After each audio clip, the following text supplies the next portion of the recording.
Hello বন্ধুরা, আশা করি আপনারা অনেক ভালো আছেন। তো আজকে আমরা দেখব কিভাবে আপনি এক ক্লিকেই নিজের ছবির ব্যাকগ্রাউন্ড রিমুভ করবেন। তো চলুন শুরু করা যাক।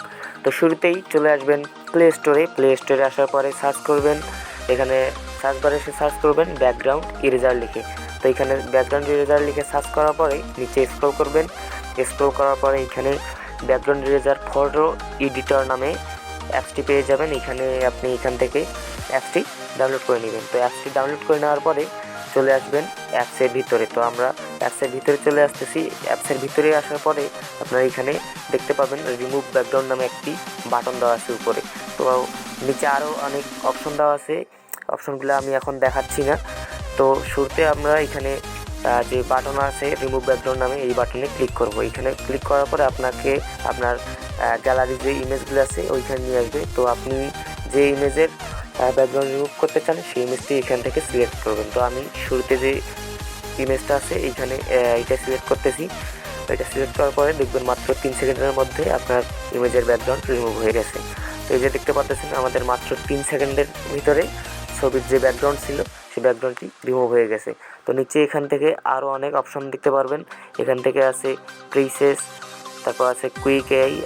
আমরা যে ব্যাকগ্রাউন্ড রিমুভ করলাম এটা আর কি কুইক এআই এর মাধ্যমেই করা হয়েছে। তো এরপর দেখতে পাচ্ছেন নিচে eraser, repair, magic, colour, smooth, lasso, shape, এগুলো প্রত্যেকটা হচ্ছে এক একটা টুল। তো প্রত্যেকটা টুলেরই আলাদা আলাদা কাজ আছে, যে কাজগুলো আমি পরবর্তী ভিডিওতে দেখিয়ে দেবো। যদি আপনারা এই টুলগুলোর ব্যবহার জানতে চান তাহলে অবশ্যই আমি পরবর্তী কোনো ভিডিওতে জানিয়ে দেওয়ার চেষ্টা করব। এখান থেকে ইমেজটি যদি আপনি সেভ করতে চান, উপর দেখতে পাচ্ছেন টিক মার্ক, এখানে ক্লিক করে দিলে এখান থেকে যে সেভ আছে আপনি সেভে ক্লিক করলেই সেভ করতে পারবেন। তো সেভ করার আগে আর কি নিচে যে অপশনগুলো আছে এখান থেকে আপনি আরও কিছু অপশন পেয়ে যাবেন। এখানে রিসাইজ, আপনি যদি আপনার ইমেজটা রিসাইজ করতে চান এখান থেকে রিসাইজ করে নেবেন। আপনি যদি 1:1 সাইজে চান, মানে আপনার যে ফ্রেম যদি 1:1 চান, অথবা এখান থেকে ইউটিউব, অথবা আপনি যদি পোর্ট্রেট মোডে চান, তো আমরা এখান থেকে কোনো কিছু সিলেক্ট করতেছি না, এখান থেকে ক্লোজ করে দিব। তারপর এখান থেকে দেখতে পাচ্ছেন ব্যাকগ্রাউন্ড।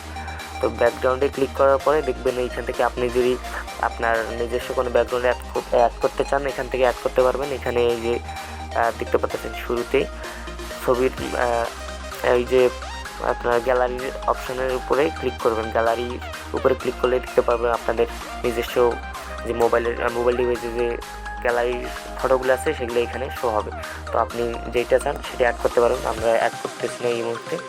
তো আমি এখান থেকে একটা যে ডিফল্ট যে সব মোবাইলের দেওয়া অ্যাপসের মধ্যে দেওয়া আছে সেগুলো আমি একটা সিলেক্ট করতেছি। এখান থেকে আমি এইটা সিলেক্ট করে নিচ্ছি। তো এখান থেকে দেখতে পাচ্ছেন আপনি যদি চান এখান থেকে আরও ব্যাকগ্রাউন্ড অ্যাড করতে পারেন। তো আমি এটা রেখে দিচ্ছি, এখানে টিক মার্কে ক্লিক করতেছি। এখন আমি ইমেজটা সেভ করব। তো উপরে সেভে ক্লিক করলেই আপনার ইমেজটা সেভ হয়ে যাবে।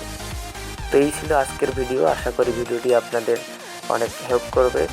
ভিডিওটি যদি ভালো লেগে থাকে অবশ্যই লাইক, কমেন্ট, শেয়ার এবং সাবস্ক্রাইব করতে ভুলবেন না।